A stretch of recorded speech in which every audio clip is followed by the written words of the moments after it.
there's quite a few auction houses by us where they're now actually wrapping everything. So for the building to go into auction with them, they've done all the surveys, your coal checks, your floods, everything is there. Yeah. So anybody that's going for the auction can read it. So you've got full, clear information. Whoever wins the auction is the person that pays for those. Got you. Yeah, that makes sense. Instead of 50 you get to see those prior though, or not? Yeah. You do? Yeah, so it's a full open read through. That's great. Just send it. I wouldn't even read that myself. I'd just send it to the solicitor. Check that for me, please. As soon as you download that, just send it off. That's what I do. Yeah. See, that's another great tip. It sounds so obvious once you said it.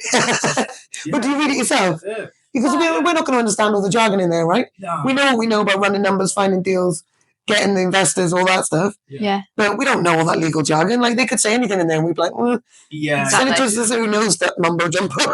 We're not professionals and know to see what red flags are. Exactly. Yeah, get it sent straight over to the solicitor. Yeah. Yeah, and say, is this a good property? Shall we continue with it or not? Yes, basically that.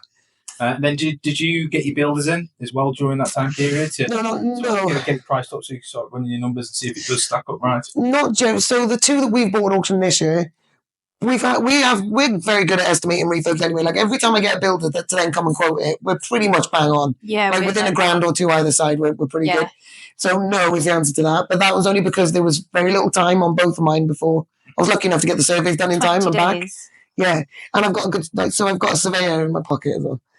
Like, he did houses for my mum back in the day, and he's amazing. He's from Cardiff, and I texted him. I texted him once actually, and he was on holiday in Croatia, and he still came back to me with the answer. I sent him a load of photos. I was like, "Can you just check?"